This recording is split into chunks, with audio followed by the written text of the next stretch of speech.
India popular అయ్యాక అందరి పారితోషికాలు పెరుగుతున్న సంగతి తెలిసిందే. ప్రభాస్, అల్లు అర్జున్ వంటి వారు 100 కోట్లు తీసుకుంటున్నారు. హీరోయిన్ల రెమ్యూనరేషన్ కూడా 10 రెట్లు పెరిగింది. కాగా పాన్ ఇండియా సంస్కృతి పెరిగాక ఒక చోట హీరోగా ఉన్న నటుడు ఇంకో చోట కీలక పాత్రలోనో లేక విలన్ గానో కూడా నటిస్తున్నాడు. అయితే హీరో కానంత మాత్రాన తన పారితోషికాన్ని మాత్రం తగ్గించుకోవడం లేదు. రెమ్యూనరేషన్ మాత్రం హీరోగా ఎంతిస్తారో అంతే సమర్పించుకోవాలి. ప్రస్తుతం అలాంటి ఓ హీరోనే విలన్ రోల్ కోసం పాన్ ఇండియా సూపర్ స్టార్ల కంటే ఎక్కువ రెమ్యూనరేషన్ తీసుకుంటున్నాడు. అంతేకాదు, ఏ సినిమాలోనైతే విలన్ గా నటిస్తున్నాడో అందులోని హీరో కంటే కూడా తన పారితోషికమే 50 కోట్ల దాకా ఎక్కువట. అతనే కేజీఎఫ్ హీరో యష్. ఇండియాలోనే అత్యంత ఖరీదైన విలన్ గా మారబోతున్నాడు. రామాయణంలో రావణ పాత్ర చేయబోతున్నాడు.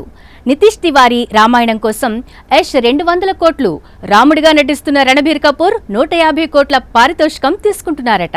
దీంతో యష్ సల్మాన్, షారుఖ్, ప్రభాస్, కమల్ హాసన్ వంటి వారిని అధిగమించినట్లయింది. జవాన్ కోసం షారుఖ్ ఖాన్ 150 కోట్లు, టైగర్ 3 కోసం సల్మాన్ ఖాన్ కూడా 150 కోట్లే తీసుకున్నారట. ప్రభాస్ కూడా దాదాపు ఇంతే తీసుకుంటున్నాడని టాక్. అల్లు అర్జున్, రజనీకాంత్, విజయ్లు మాత్రం యష్ కంటే ఎక్కువ రెమ్యూనరేషన్ తీసుకుంటున్నారని సమాచారం.